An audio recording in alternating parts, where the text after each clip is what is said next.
નમસ્કાર, હું છું કેતલ અને આપ જોઈ રહ્યા છો CB24।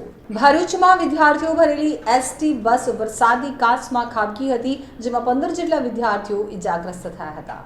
ભરૂચમાં આજે વહેલી સવારે મુસાફરો ભરેલી એસટી બસ વરસાદી કાચમાં ખાબકી હતી, જેના કારણે દોડધામ મચી ગઈ હતી। આસપાસના સ્થાનિકો અને વેપારીઓ દ્વારા બસમાંથી મુસાફરોને બહાર કાઢી હોસ્પિટલ ખસેડવામાં આવ્યા હતા। પોલીસે અકસ્માતને લઈ અને નિવેદન નોંધ્યા છે, તેમજ ડ્રાઈવરની પૂછપરછ કરી છે।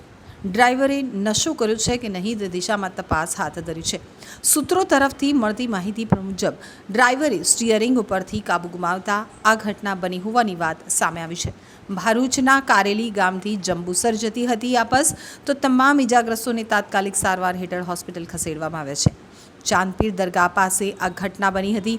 સમગ્ર ઘટનામાં પોલીસે તપાસ હાથ ધરી છે અને એસટી બસના ડ્રાઈવરની પૂછપરછ કરી છે।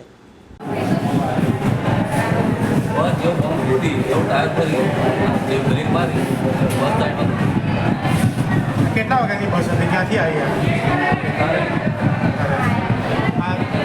જેમ જણાવ્યું કે કારેલી છે તમારું, ચાદરજી કપ ક્યાંથી આવો છો તમે વેળા ને કઈ બસમાં બેસેલા તમે? કારેજી તો શું પ્રોબ્લેમ થયો?